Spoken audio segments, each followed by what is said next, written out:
lovelies, it's me again. I'm here to talk to you about another true crime episode. I hope you're excited. I am. This one's a good one, or a bad one. If you're new here, welcome. It's lovely to meet you. Pull up a chair, get involved.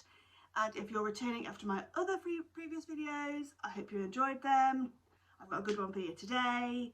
Don't forget to hit that subscribe and like button so I know that you're here and I know that you're around. But let's begin. The last two videos I've spoken to you about female killers. Today I'm going to talk to you about something much more taboo than that. Something much more scary than that. Something that could happen in your home at any time by the person that you love the most. Isn't that a scary thought?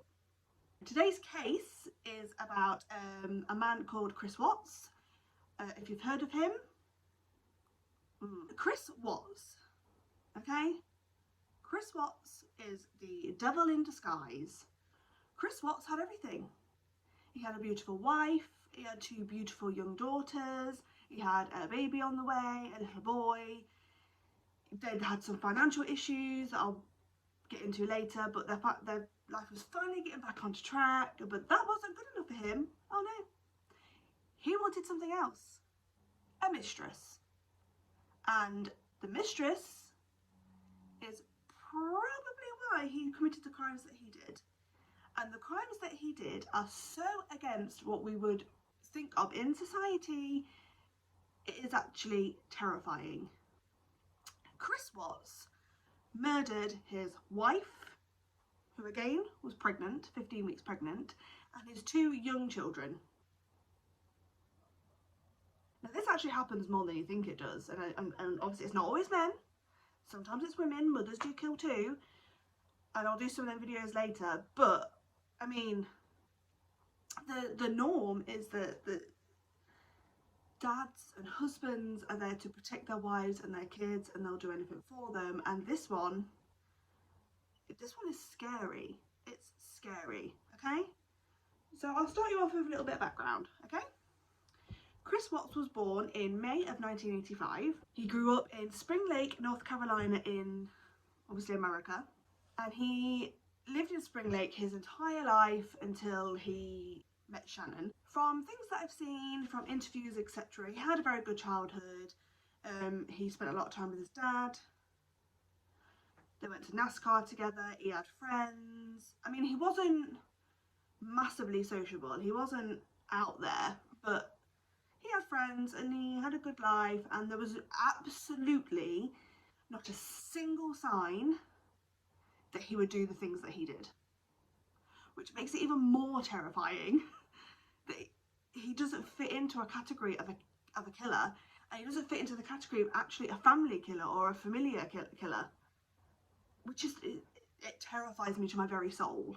And that's all we really know about Chris. I mean, other than his mother being a little bit overprotective, which again we'll get into later, but he was normal. He was absolutely normal. On this video I actually also want to talk about his wife and her background, because she's the polar opposite of Christopher. She is outgoing, she's friendly, she had millions of friends. She was the type of woman that you would want to be friends with, and she's the type of woman that you would want to mother your children. She was attentive, she was kind, she was loving, she was just a beautiful soul. And also, on top of all that, she's also just a beautiful person. She's absolutely stunning. And that makes me sad.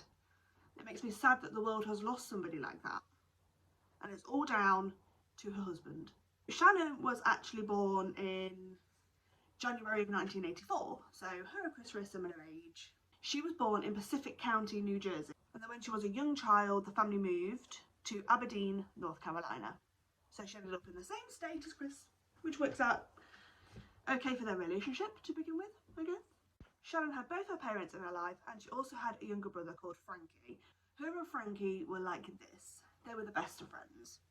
If you go on YouTube, you can actually see a lot of videos about the Chris Watts case, and there is a moment in one of the documentaries that I watched where Frankie gives a statement to Chris, a victim impact statement in court to Chris, and I'm not going to lie to you, it made me cry, because he is so devastated by the loss of his best friend, by his sister and by his nieces and his nephew.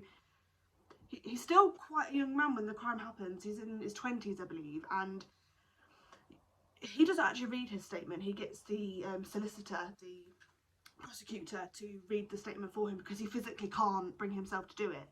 And it is just, it's heartbreaking. I can't even find the correct word for it, but it is so unbelievably sad that this has happened, and I don't know whether Frankie will ever move on with his life, because it's just such, they have such a good bond. So yeah, as I said before, Shannan was a social butterfly. She was determined, she liked to work hard, she wasn't going to take handouts, she was just a very determined, powerful woman, but she was also beautiful and she was kind. Shannan actually, between the years of 2002 and 2008, was actually married to another man. She married an attorney from North Carolina called Leonard King. Now, he has obviously come out since the murders and said that his marriage to Shannan was great. She was a great person, and the only reason their marriage ended was because she was so much of a workaholic, and he wanted to have kids and things like this, and she wasn't ready at the time, and that is literally the only reason their marriage ended. He still cared for her greatly. It just didn't work. By the year of 2010, she was free and she was single. Actually, she wasn't looking for anything. She wasn't looking for a relationship. She didn't want one. Her mother spoke about her health issues, because Shannan actually did have a few health issues. She had lupus and she was diabetic. So Shannan wasn't looking for anything. She was happy just living her life and working and looking after her own health and her own mental health. So the fact that when she met Chris, it developed in the way that it did, that they were married and they were having children together, was a surprise. So we know that she really loved this man with every part of her body. She adored Chris Watts. She did a video on her social media accounts because she was a influencer, and she said about how much she loved him and how much that he'd saved her, and how even when she was ill he would look after her, and it just sounds like a wonderful love story, but it didn't end that way. So before she met Chris, she actually moved to Charlotte, North Carolina, to pursue work, and she was working at a children's hospital in the human resources department, and her friend knew Chris, and her friend is someone that she worked with. She knew Chris, and she got them talking. Chris added Shannan on Facebook, and initially she declined it because she wasn't interested. She was just living her life and doing her thing, and then a little while later he added her again, and this time she decided to accept it because, as she said, what's the harm? I'm never going to meet this guy. It doesn't matter. He could be on my friends list. I don't mind. But the friend decided to set them upon a blind date, and the instant they met, there was this connection, as she calls it. There was this attraction, and they fell in love instantly, and it just went brilliantly. So the couple had been together for 2 years when they married. They married in Mecklenburg, North Carolina on the 3rd of November. The wedding was lovely. It all went to plan.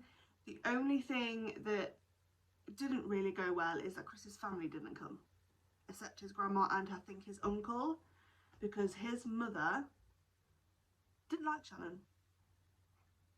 She just didn't like her. So out of protest, I believe, they didn't come to the wedding, but that didn't seem to faze them. They got married, and they were happy, and then they decided that after they were married they would move to Frederick, Colorado. I'm not 100% sure why they moved. I think it was for work, because there was better work opportunities for Chris in the industry that he worked in, and it seemed like a nice place, and they had friends that lived there, so they made this big decision and they moved. And they spent a year while they were in Frederick living with friends, because they were building a beautiful house, 5 bedrooms, a huge American home. It was picture perfect, it was beautiful, it was expensive. So while the house was being built, they obviously lived with their friends, and then in 2013 they finally moved into their house. They both got jobs at a Ford dealership. Chris worked in the engineering department and Shannon worked in the offices, from what I could gather. And this was up until Chris got his new job, which is the job that he had at the time of the crime, where he worked at Anadarko Petroleum.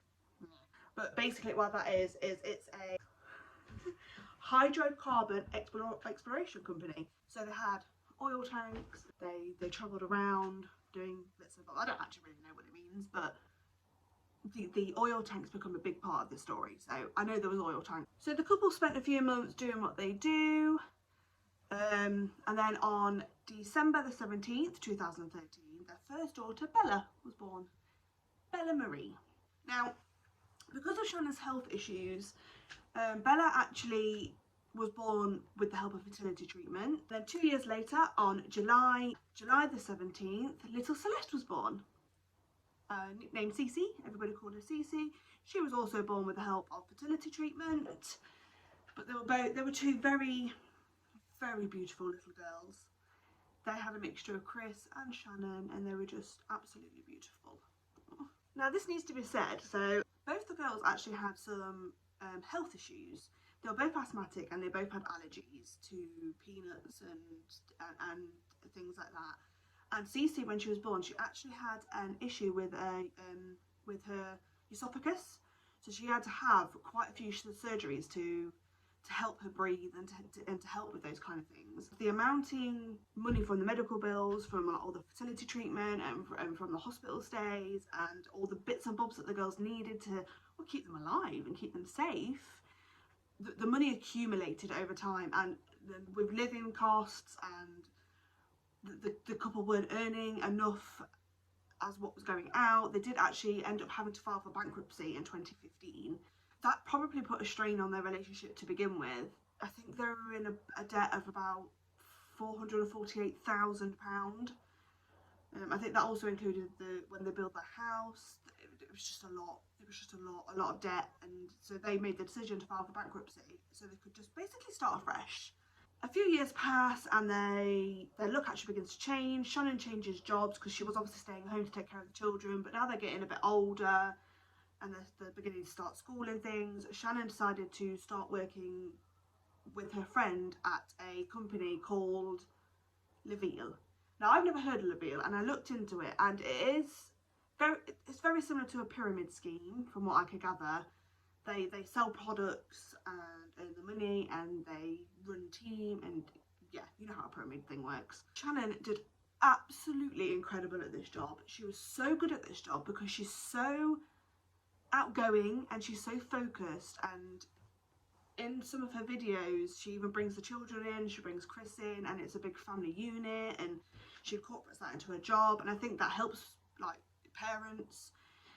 So she starts climbing the ladder very, very, very quickly, and the company even sent the family on holidays to places so she could promote things, and they even gave her a new car, a white Lexus. She was just smashing life. She was smashing it. Shannan also found out that she was pregnant, but this time it was a natural pregnancy. There was no fertility treatment, so this pregnancy was even more special. And to top it off, they were having a boy, a beautiful little boy that they had decided to name Nico. She was very early stages in her pregnancy. In fact, when she died, she was only 15 weeks pregnant. I mean, I get angry because he killed his kids, but I get even more angry because this woman was pregnant. I'm going to get into a little bit more detail now about Chris's out of marriage activities. In June of 2008, he met his co-worker, Nickole Utoft, and the pair of them were friends. They were friendly, but somewhere along the line things developed further and they ended up having an affair. And I have got a little bit of a timeline in case anybody's interested, and I will break it down for you. On the 17th of June, he tells Nickole that he's separating from his wife. Obviously not true. On the 27th of June, Shannan takes the girls to North Carolina to visit her grandparents. Chris doesn't come initially. He only comes for 1 week of the vacation because of work. So she spends some time at Chris's parents and sometimes at her parents. I just want to quickly make a side note here. When she was at Chris's parents, there was actually an incident. So all of the kids that were there were having ice cream, and Cece asked her mother, Shanann, "Mummy, can I have some ice cream?" And Shanann says, "No, because it's got peanuts in it and you're allergic. I'm really, really sorry." Chris's mum, she isn't having this. She wants that kid to have ice cream. So they get into a massive argument about it, and Shannon's obviously saying, "You don't care, blah, blah, blah, you don't understand." And then to top it off, Cindy, who is Chris's mother, puts a bowl of peanuts right on the table. So at any point, those girls could have picked them peanuts up, got into anaphylactic shock and died. So on the 7th of July, there's a noted first proper telephone call between Nickole and Chris. Before that, it was a lot of speculation and what Nickole has said in her interviews. But now we have some proper evidence that they had a few-minute conversation on the 7th of July. On the 10th of July, Shanann messages Chris because he's been quite distant while she's been away. So she messages him and she says to him, "Why won't you talk to me? What's going on?" And Chris just replies, "I'm just busy at work." He's gone from a very loving, attentive husband and father to somebody that barely talks to her. So she's got her suspicions already. On the 14th of July is a notice that Chris takes his new mistress, Nickole, on a date to a car museum. And on that day, Shanann calls Chris 4 times and all 4 calls go unanswered. So again, she's getting more and more suspicious because he never used to do this. On the 18th of July, we have evidence of Nickole sending Chris some very raunchy pictures of her in underwear, and he moves these raunchy pictures to a secret calculator app. So he moves them into a new file, names it calculator. He thinks he's hiding what he's doing. And then on the 28th of July, before Chris goes to North Carolina to be with his wife and daughter, him and Nickole spend a weekend together up at the National Sand Dunes. They spend the night in a tent and they have a romantic evening. Lovely, lovely, I guess. And then 2 days later, on the 30th of July, Chris gives Nickole a love letter telling her how much he loves him and how wonderful she is before he has to leave to go see his wife. And then finally, on the 31st of July, Chris heads off to North Carolina to be with his wife and daughter. And from what I can tell, when he arrived, he was distant, he didn't hug his wife or children, he didn't seem to be interested in them at all. He didn't want to be there, did he? She knows that now.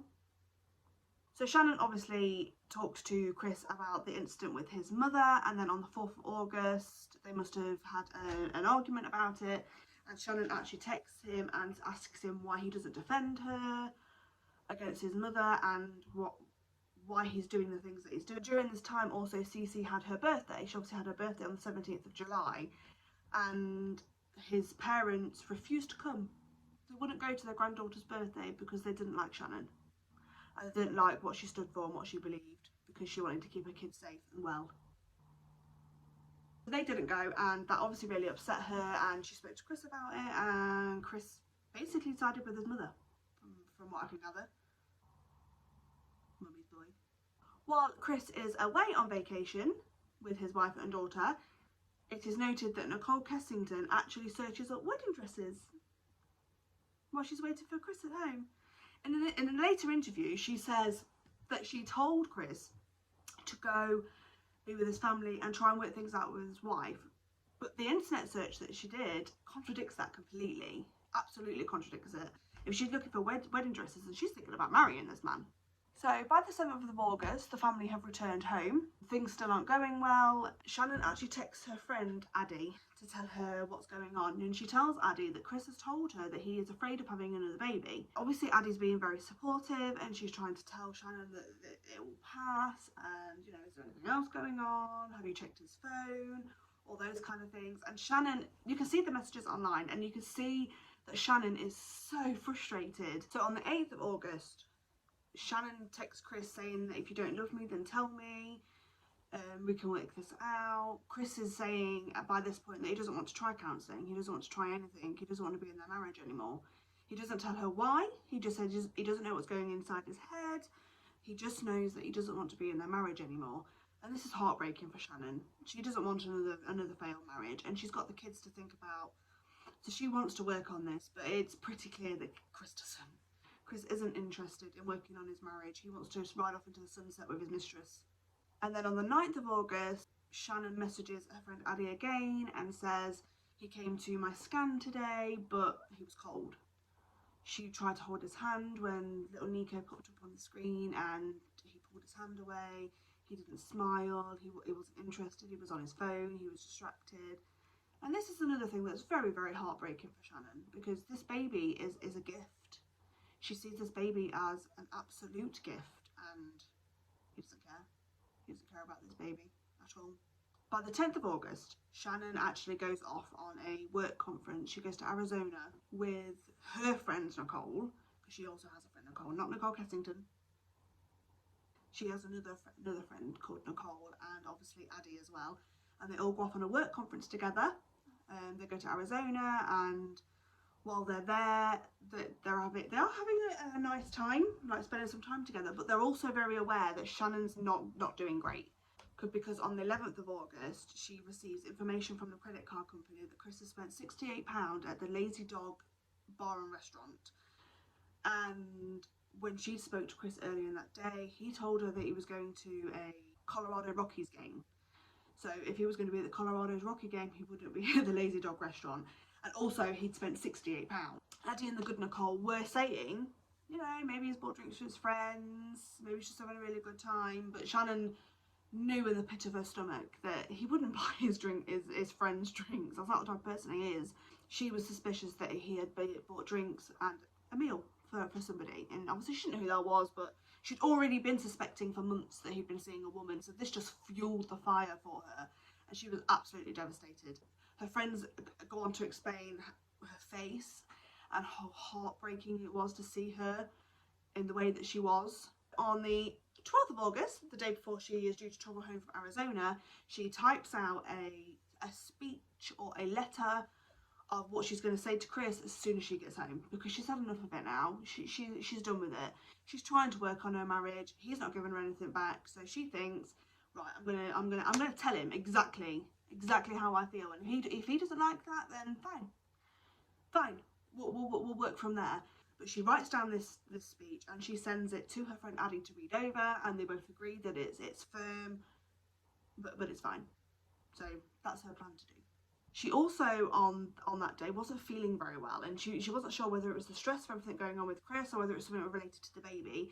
So she called up her OB-GYN and she made an appointment for the following day at 10 AM to just go and have things checked over. And her friend Nickole said that she'd offered to take her and she'd offered to support her in that situation, and all she had to do was let her know, and Shannan would have done that if she needed her. Now we're going to quickly just dive into the crime a bit. On the 13th of August 2018, Shannan returned home from Arizona, and she arrived home early hours of the morning, about 1:46 in the morning. She was meant to return home earlier, but her plane was delayed, so she returned very early in the morning, and obviously nothing is heard at all because she's just arrived home.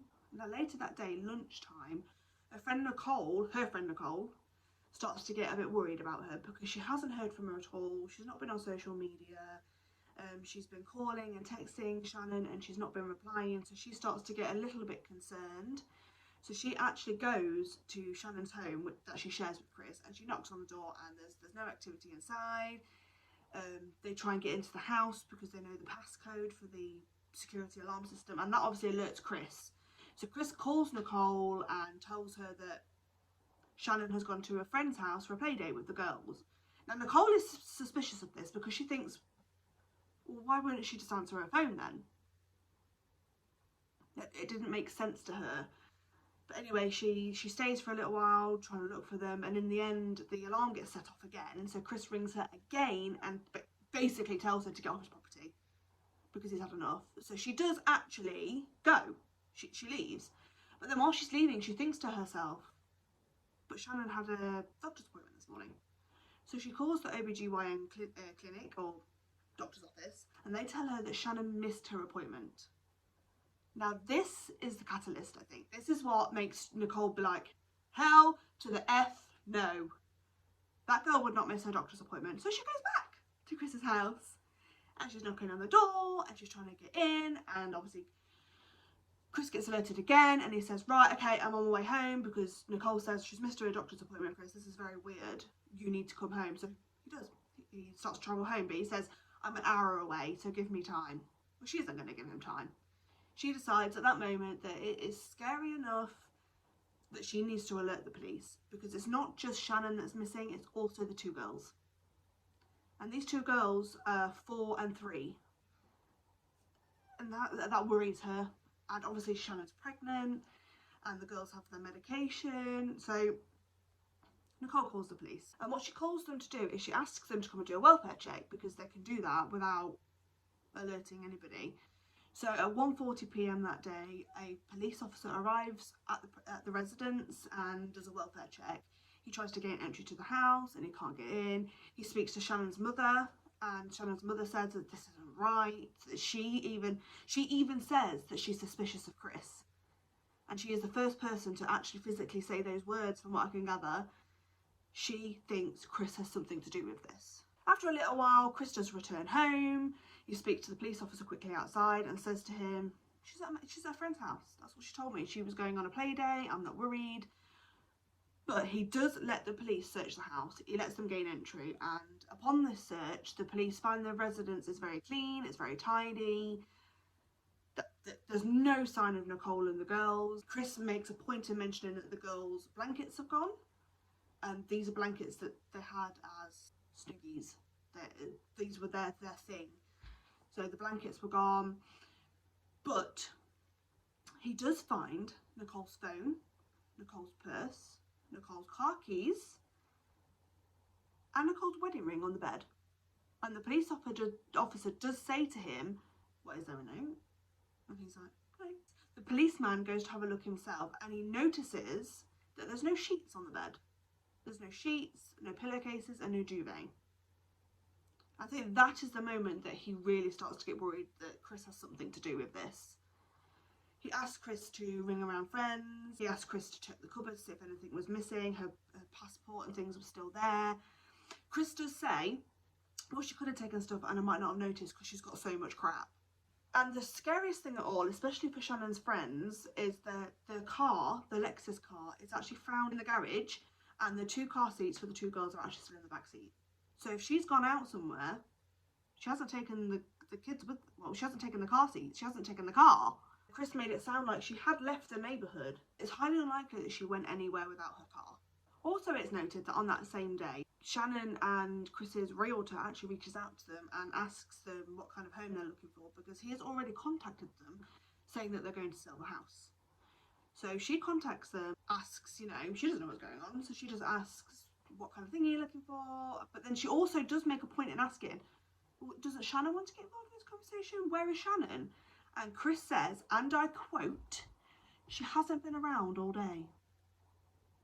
The realtor just takes that for face value, and Chris says that he'll speak to her at a later date. By the 14th of August, the pregnant mum Shannan and the girls have now been missing approximately 28 to 48 hours. The police actually call in the FBI. News media has already descended.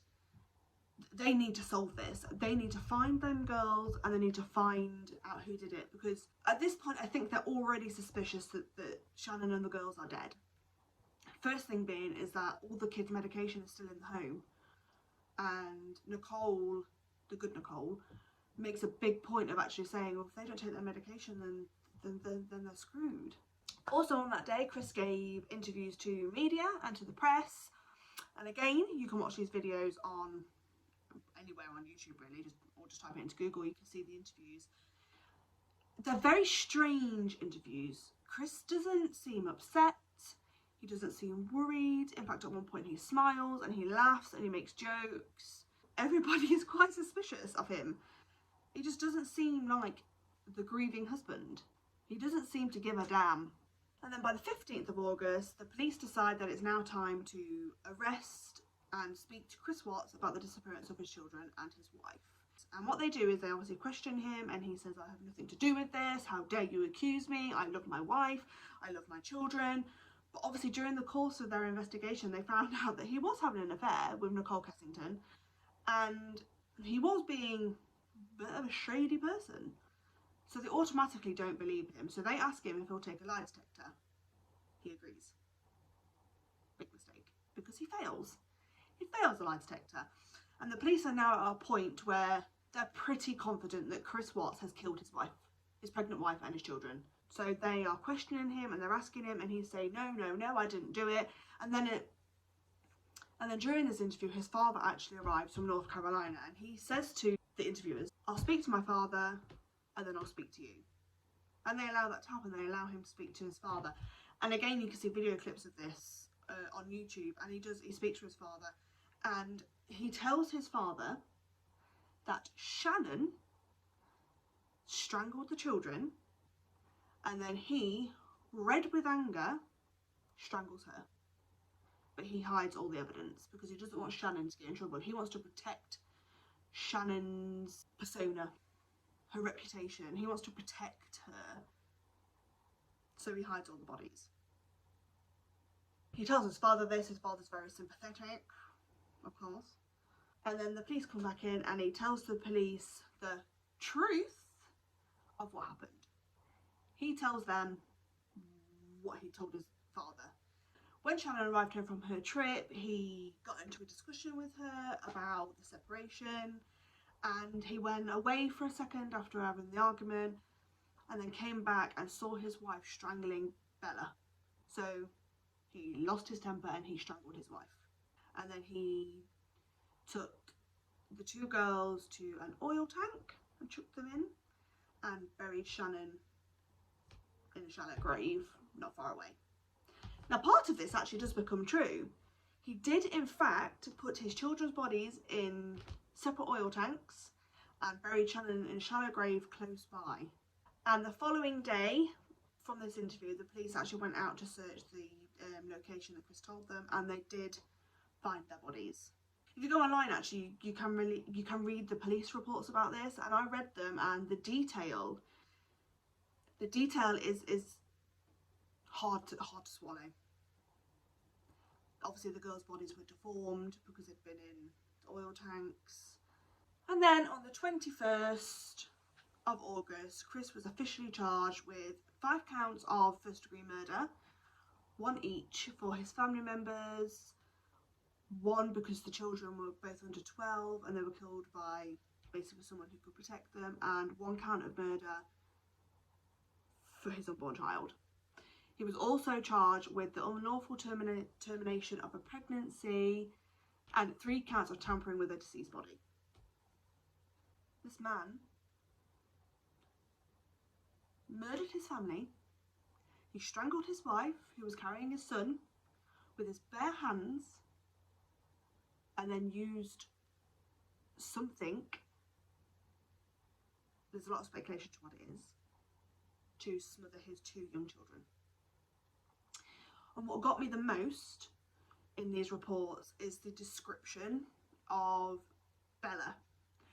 Cece, it appeared when she was smothered, she was asleep. But Bella, it appears that she fought off her own father from smothering her to death, because there is evidence of cuts inside her mouth, and she had bit her tongue on several occasions, and it was just evident that she had tried to fight for her little life.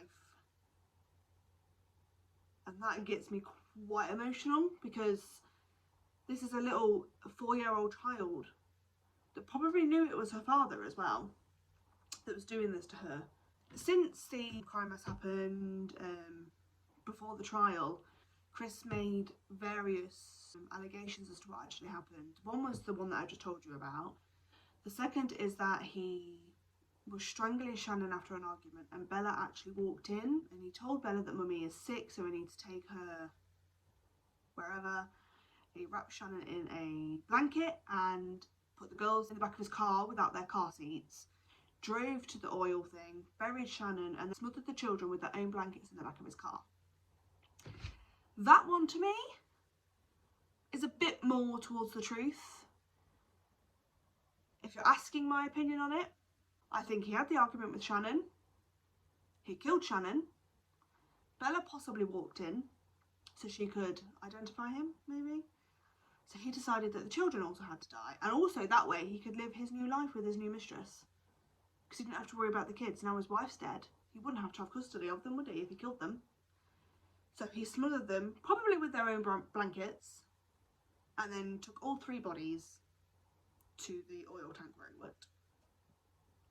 This to me is actually backed up, because what I didn't mention earlier was during the search of Shannon's home, the policeman went to the neighbour's house, and the neighbour had CCTV that covered the entrance to Chris's house off the side and the rest of the street. And what was noted on the CCTV is that at 5:27 AM, Chris Watts reversed his van right up to his door or his garage. It's quite grainy footage. And then you watch him for 45 minutes load things into the back of his van. He says at the time that it was his tools and things that he needs for work. But if you watch it very closely and slow it right down, you can see that the things that he's carrying aren't light.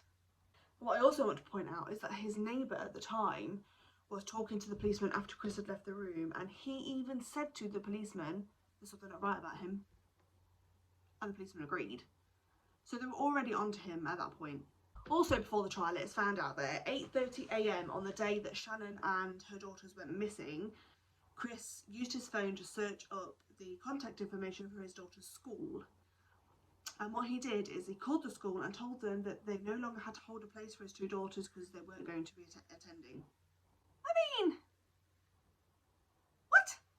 Why is that the first thing you think of? After you hide your dead wife, who is carrying your unborn child, and then your 2 young children, you think, I'm going to cover my back by ringing the school.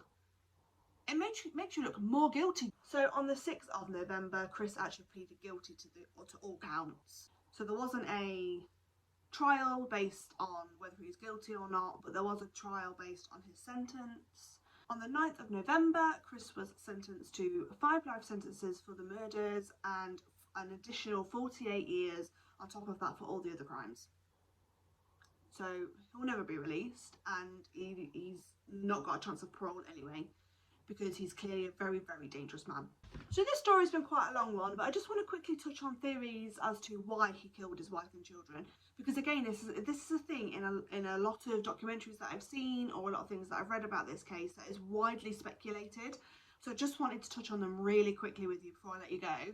One of the reasons that a top psychologist has said that he did this, something called family infiliation. It's something called family infiliation. This is to say that many of these types of crime where a parent kills a child actually happens in the month of August, because it's much easier to kill and hide your own child when they're not at school. Because once they start school in the late August or September, depending on what country you're in or what state you're in, it's much harder for your child to go missing and nobody notice. So that's why they say that this is probably one of the reasons that A, he did it when he did, and B, why he did it. Also, a thing that I wanted to point out that's very interesting, many of the cases like this, that I'm going to talk about at a later date eventually, that where a parent kills a child, the parent then actually commits suicide. Chris did not do this, which makes this a very special case. He said he thought about doing it, but he wasn't man enough to do it, are his words. That's an absolutely ridiculous statement to make in the first place, but I won't go into that. But I'm sorry, if you're thinking that hard about killing yourself and there's nothing there to stop you, he probably would have done it. So I don't think he even thought about it. I don't think that crossed his little brain. I really don't. So yeah, that's the case of Chris Watts. Quite a depressing case. It's kind of bummed me out a bit. The reason I did this case is because I remember when it happened and I thought to myself, this is awful. And I looked more into it and realised that it was truly awful. And also I'd like you to take a moment at some point today just to think about them. Just to think about Shannan, Bella, Cece and Nico. Just keep them in your thoughts. Keep them in your prayers and keep her family in your thoughts, because they have really, really suffered and they really struggled to come to terms with the fact that their entire that entire family has been wiped out by the person that they love the most, and they struggle with that, and I can get that. I just hope that someday something brings them peace. So that's the story of Chris Watts and Shannan Watts. Really depressing. Hope you all have a wonderful day. Remember, be good. Have a good one. Don't kill anyone. And I love you all very, very much. Thank you. Bye.